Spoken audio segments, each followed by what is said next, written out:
Mr. Dog Poop's maintenance man here, once again talking about vehicle camera rigging options. Now for the last few weeks, we've been showing you how to build some of these budget-friendly car camera rigs. And on almost every one, we typically drill a 3/8 inch hole in the center. That's because we don't plan to mount our camera directly to the plate. We need to be able to level the camera using a ball type mount. So today, I want to show you some ball head options ranging from $5 on up to $150. And talk about when you should use them depending on your budget and the weight of your camera rig.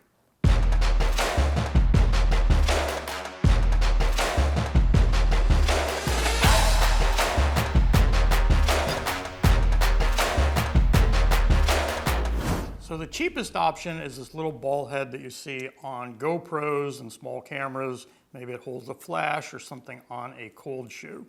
These are about $5. Here's a little bigger one. I couldn't actually find a price on it, but it's much heavier. When you compare these two, this is a little bit bigger ball head. This will probably support a DSLR. As we get into a little bit bigger option, this is a ball head for $18. And you loosen that up so that moves all around. And then you just tighten this lever up. And that also pulls off so you can, if it's up against the plate, you can move it and tighten it up. And that tightens it up and it has a little leveling ball, get that level.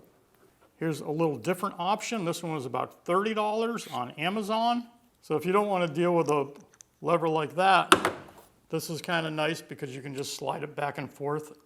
That locks the head. So that has the same action, it has the same leveler, but you just twist this and that tightens up the head. These both will take up to about 20 pounds. So this is a knee-worm mount. These are about $25. It holds 17 pounds. You can loosen this up, and that can even go up to a right angle. If you had your mount on the side, you can tip it up. You can move it around. It gives you a lot of flexibility in mounting your camera, and it holds up to, I think, 17 or 20 pounds. It also has, back here, you can move your bottom so you can actually rotate it. I don't know why, because you can rotate this. This is from Pro Aim. This holds about 65 pounds. We typically use this on our Mitchell mounts. It has a 3/8 inch hole again on the bottom. So if we have a big plate with a 3/8 inch hole, we can put that through there, put that on, tighten it up, and that gives us a ball mount that'll support 65 pounds of camera gear, and that's pretty heavy.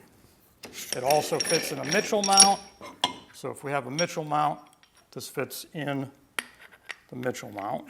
This is available on Amazon, eBay, or directly from Pro Aim for about $140. One option is to mount your fluid head directly to your rig.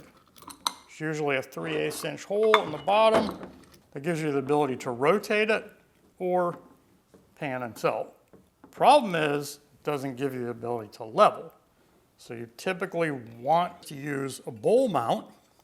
This is a riser for a 75mm bowl. Again, uses a 3/8 inch bolt. Now, if you have a fluid head, it can go on there, but this fluid head is flat. This is a Neewer 75 bowl mount, and that goes in there. And now we can do that. We can level the camera that way. So 25, 60, 85, around, figure $100 with shipping and everything. Another feature about this is you can put bolts in through here on the side and mount your DSLR camera directly to this.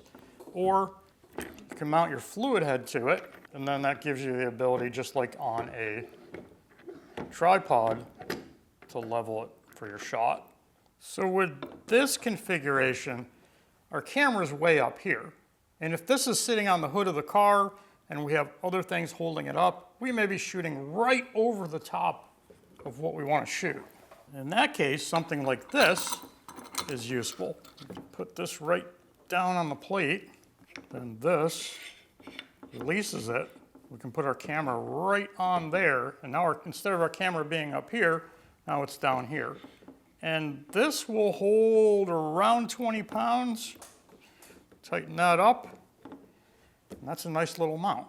So this is a 1/4 to 3/8 adapter. So if you have a 3/8 thread on the bottom of your camera, you can just take that, put it on there, and then your camera will go right on that. You can use it in the bottom if you're doing 1/4 inch. We do the 3/8 because it's stronger. Put it on, tighten it up, and boom, now you got a ball head that you can move around. And you can see how easy it is to go from this to this to this to this. And that's why we drill a 3/8 inch hole in the center, to give you as many options as possible rather than building it with something already on it.